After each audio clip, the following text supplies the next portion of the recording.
Alors, donc nous sommes militaires. Notre métier consiste à défendre la France sur son territoire et en dehors de son territoire. Les qualités requises Alors, pour ce qui est de l'armée de terre, les qualités requises, ça va être un esprit d'équipe déjà, un bon esprit d'équipe, un esprit patriote, il faut aimer son pays, et puis un minimum de sport, de rusticité. La rusticité, c'est de pouvoir vivre dans des conditions un petit peu difficiles. Donc voilà, c'est un petit peu nos qualités, on va dire. Et est-ce que votre métier est-il genré? Est-ce que notre métier... Et genré, c'est Alors, plus d'hommes? notre métier n'est pas genré, il est genré à cause de ceux qui viennent nous voir. C'est-à-dire qu'il attire plus d'hommes que de femmes, mais il y a des métiers pour tout le monde, enfin tout le monde peut tout faire. Est-ce que vous pouvez nous décrire une journée type? Alors généralement, on commence à 8h. Pour une journée normale, on commence à 8h. En se rassemblant, en vérifiant que tout le monde est bien présent. Et ensuite, on va faire une séance de sport.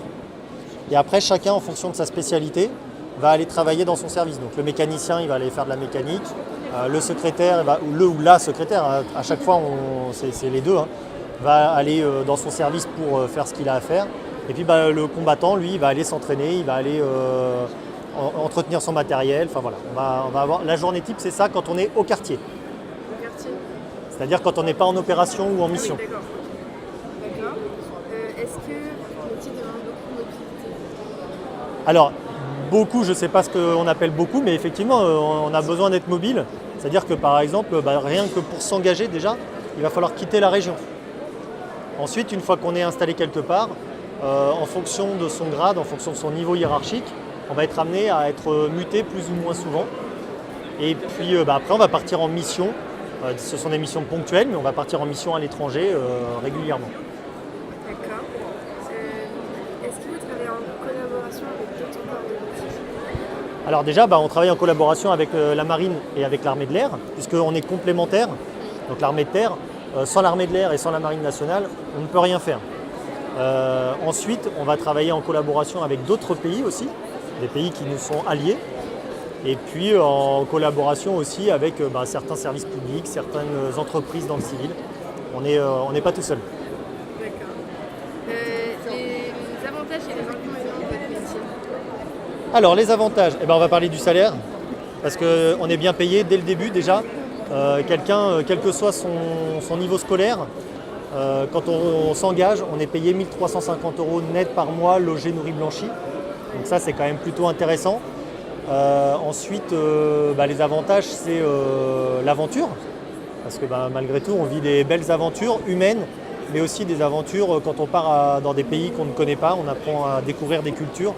Donc ça, c'est plutôt intéressant. Après, les inconvénients, on les connaît un petit peu. C'est le risque, même si on n'est pas le métier le plus dangereux, c'est pas nous qui avons le plus fort taux de mortalité. Malgré tout, on a un risque qu'on connaît. Et puis, la disponibilité, on en a parlé. On n'a pas tous ces week-ends, on part en mission pendant 4 mois. Pendant 4 mois, on ne voit pas sa famille. Après, quand on revient, on nous laisse un peu de temps pour les voir. Mais c'est vrai que ça fait partie des contraintes de notre métier. Votre cursus est scolaire? Alors moi, j'ai passé un bac scientifique ici sur Blois, d'accord. Et puis je me suis engagé à l'École nationale des sous-officiers d'actifs, donc pour être directement cadre. Parce que j'étais bachelier, j'ai pu directement rentrer comme cadre. Et puis après, j'ai suivi ma carrière jusqu'à aujourd'hui. Et maintenant, vous êtes? Maintenant, je suis adjudant. Je vais passer adjudant-chef cette année. Donc ça prouve que grâce au mérite, grâce à notre travail, on peut progresser dans l'armée de terre. Est-ce que vous souhaitiez exercer ce métier depuis toujours? Très rapidement, j'ai voulu exercer ce métier, oui. En gros, moi, je me suis orienté vers ce métier en seconde. Mais vous avez fait S pour être... Moi j'ai fait S parce qu'on m'avait dit qu'il fallait que je fasse S. Mais justement, c'est un message à faire passer, c'est qu'on n'est pas obligé de faire un bac S. Alors déjà, ça n'existe plus, mais ça n'existera plus à partir de l'année prochaine. Et on n'est pas obligé de faire un bac scientifique pour être militaire. On peut faire un bac pro, on peut faire un bac STI 2D. On peut faire, Ce qu'il faut, c'est choisir une orientation pour un métier qu'on aimerait faire. Et après, quand on viendra dans l'armée, on nous trouvera de la place. D'accord. Est-ce que ce métier vous offre des perspectives d'évolution professionnelle? J'en ai parlé. on évolue en permanence dans les armées. C'est-à-dire qu'on nous incite en permanence à progresser, à nous remettre à niveau, à bien travailler pour pouvoir monter dans la hiérarchie et donc dans l'échelon social. Du coup, il y a beaucoup d'offres d'emploi. Il y a énormément d'offres d'emploi. Mais oui, il y a Et contrairement à ce qu'on peut penser, ce n'est pas des combattants qu'on recherche. Nous, on recherche essentiellement des gens dans le soutien, des mécaniciens, des conducteurs poids lourds, des secrétaires, des cuisiniers, donc des informaticiens. Voilà. Je lance un appel. Si vous êtes passionné par l'informatique, même si vous n'avez pas de diplôme, vous aurez de la place chez nous. Est-ce que du coup, votre métier est une source d'épanouissement? Vous êtes content? Je pense que ça se voit. Oui, ça ouais. je pense. Aussi, mais bon. Ouais. On ne peut pas faire ce métier si on n'a pas la passion. Et donc, nous sommes tous des passionnés. Et la passion, même si on ne l'a pas au tout départ, on nous l'inculque en fait. Quel conseil donneriez-vous à un jeune qui veut exercer cette profession? Alors, de commencer par s'orienter vers un métier comme s'il ne pouvait pas être militaire. Parce qu'on ne sait jamais.